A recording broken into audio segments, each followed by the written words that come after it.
L'activité partielle, aussi appelée chômage partiel, est un dispositif temporaire qui se traduit soit par la réduction de la durée du travail applicable dans une entreprise, dans un établissement, soit par la fermeture d'un établissement ou d'une partie de cet établissement.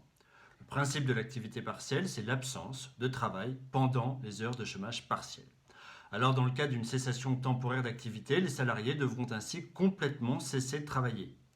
Dans le cas d'une réduction de la durée du travail, les salariés alterneront heures de travail et heures de chômage partiel, que la partie travaillée soit en télétravail ou en présentiel.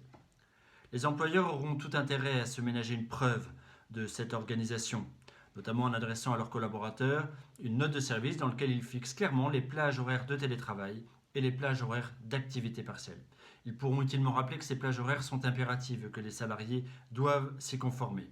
Ils pourront également leur rappeler aux salariés que travailler durant leur chômage partiel crée une situation d'illégalité tant pour l'employeur que pour le salarié. L'employeur qui recourt au télétravail conserve son pouvoir de direction et de discipline. La législation sur la durée du travail demeure applicable pleinement pour le collaborateur comme pour le salarié. Les salariés ne peuvent s'organiser ainsi à leur convenance. Ils doivent respecter les plages horaires qui leur ont été imposées par leur employeur. Par conséquent, le salarié qui traite ses mails pendant ses heures de chômage partiel s'expose à d'éventuelles sanctions disciplinaires de la part de son employeur.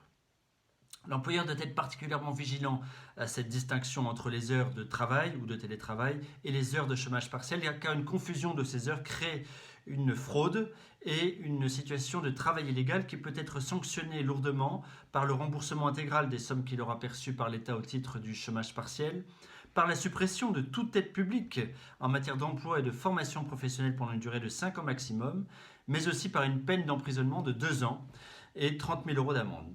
A noter également que la ministre du Travail a annoncé que les contrôles de la part de l'administration seraient diligentés a posteriori après les périodes de confinement. Donc prudence.